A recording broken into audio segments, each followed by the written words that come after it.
Vous ne vous appartenez point à vous-même, car vous avez été rachetés à grand prix. 1 Corinthiens 6, 19, 20. Ce n'est pas par des choses périssables, de l'argent ou de l'or, que vous avez été rachetés, mais par le sang précieux. 1 Pierre 1, 18. Offrir à Dieu son esprit, son âme et son corps par un acte précis, afin que dans tous les départements de notre vie et dans tous les détails de notre activité, ce soit lui qui est le premier et le dernier mot. Voilà le fondement de la sanctification. Dieu sera consulté désormais sur toutes les questions, qu'il s'agisse du cœur, de l'intelligence ou de la volonté. La vie personnelle avec le principe du moi, sous toutes ses formes et tout ce qui touche à la vie naturelle est livré pour devenir par la croix absolument assujetti à la volonté de Dieu. Christ, à la droite de Dieu, représente l'aboutissement magnifique de l'homme livré à la volonté de Dieu. Aboutissement parce qu'en ce qui le concerne, cet abandon volontaire a été mis à l'épreuve par tous les moyens possibles sans que l'acte initial de consécration personnelle ait jamais été démenti. C'est dans cette voie-là que le croyant doit entrer en maintenant jusqu'au bout grâce à la puissance intérieure de l'esprit, l'attitude prise au point de départ. À cet effet, l'acte que notre Seigneur a accompli pour nous une fois pour toutes porte en lui-même une puissance et une efficacité permanente. Et nous en devenons bénéficiaires de plein droit lorsque nous recevons son esprit. C'est cela la sanctification. En second lieu, elle est quelque chose de progressif. C'est le processus par lequel toutes les perfections morales de son humanité glorifiée se frayent un chemin, de par l'action de Dieu dans la vie du croyant. Quand il est dit de l'Esprit qu'il prendra de ce qui est à Christ et nous l'annoncera, il ne s'agit pas simplement des splendeurs et des biens éternels qui sont devenus son partage. Il ne s'agit pas non plus de choses tout extérieures ayant un caractère de récompense. Il s'agit de ces perfections acquises sur le chemin de la souffrance. Hébreux 2:10.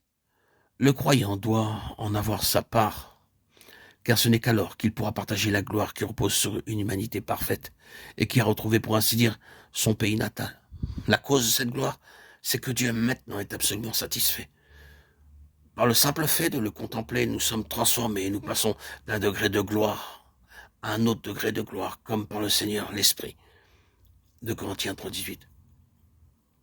C'est par une révélation intérieure de l'Esprit que nous le contemplons. Et ce qui nous est révélé n'est pas autre chose que cette grande vérité, savoir que Christ a été fait pour nous sanctification. Sanctification pour nous et sanctification en nous.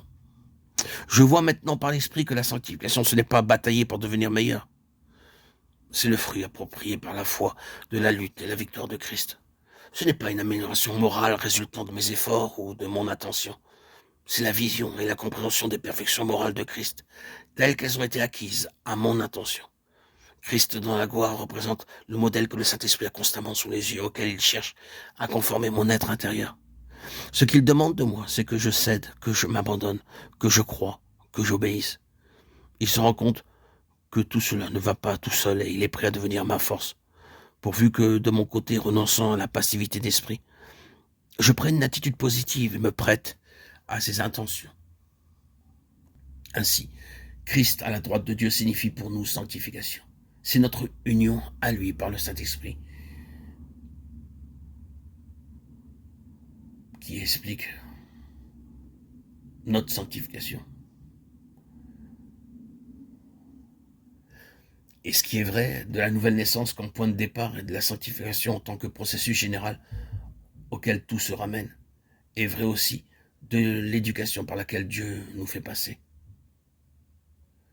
Nous comprenons désormais pourquoi il se comporte avec nous comme il le fait.